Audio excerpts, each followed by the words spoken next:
Méditation du 12 février. L'homme au chapeau. Enoch marcha avec Dieu, puis il ne fut plus, parce que Dieu l'enleva. Genèse 5, verset 24, version Colombe. Je m'en souviens comme si c'était hier. Je venais de quitter l'église centrale de Rio de Janeiro quand j'ai soudain croisé un homme grand et sérieux, à la peau rousse, coiffé de grands chapeaux pour se protéger du soleil. Son pas était long, comme à la fin de voyage. Il s'agissait du pasteur Roberto Rabelo, ancien rédacteur en chef à Voz da Profecia, Voix de la prophétie, le premier programme radio évangélique au Brésil. C'est la seule fois où je l'ai vu en personne. Je le connaissais déjà de par les vieux disques vinyles qui passaient sur le tourne-disque de mon père. Outre sa voix de velours, le pasteur Rabelo était reconnu pour sa profonde dévotion à Dieu. Des années plus tard, plus précisément en 2005, j'avais du mal à croire qu'outre le chant, mon premier travail chez Nouveau Tempo of Chanel consisterait à taper ces sermons. Un fait est cependant encore dans ma mémoire. En 1996, avant même l'avènement des réseaux sociaux, une grosse fake news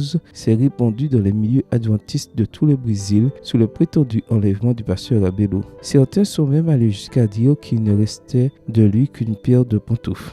De toute évidence, le pasteur Rabelo n'avait pas été transporté au paradis comme certains l'avaient supposé. Cette histoire me rappelle celle d'Enoch, personnage biblique lui aussi exemplaire dans sa communion avec Dieu. Enoch se séparait du monde et aimait passer des heures en prière et en réflexion. Il vivait à contre-courant des coutumes de l'époque. Alors que les descendants de Caïn recherchaient les plaisirs du monde, Enoch se contentait de marcher avec Dieu. Leur amitié était si intense que Dieu l'a appelé à vivre définitivement dans sa maison. Enoch est le premier mortel à avoir franchi les portes éternelles. Dans une vision extraordinaire, Ellen White a décrit « Là je vis le bon vieil Enoch qui avait été transporté au ciel. Derrière sa tête, il y avait une belle couronne plus brillante que le soleil. » Extrait du livre premier écrit Expérience chrétienne et vision, page 40, écrit par Ellen G. White. Quand Jésus reviendra, je crois que le pasteur Rabelo sera ressuscité et, tout comme Enoch, il montera au ciel. Là, il ne portera pas un chapeau, mais une magnifique couronne. Cette espérance s'applique également à toi et à moi. Amen. Bonne journée à toi et que le Seigneur te bénisse.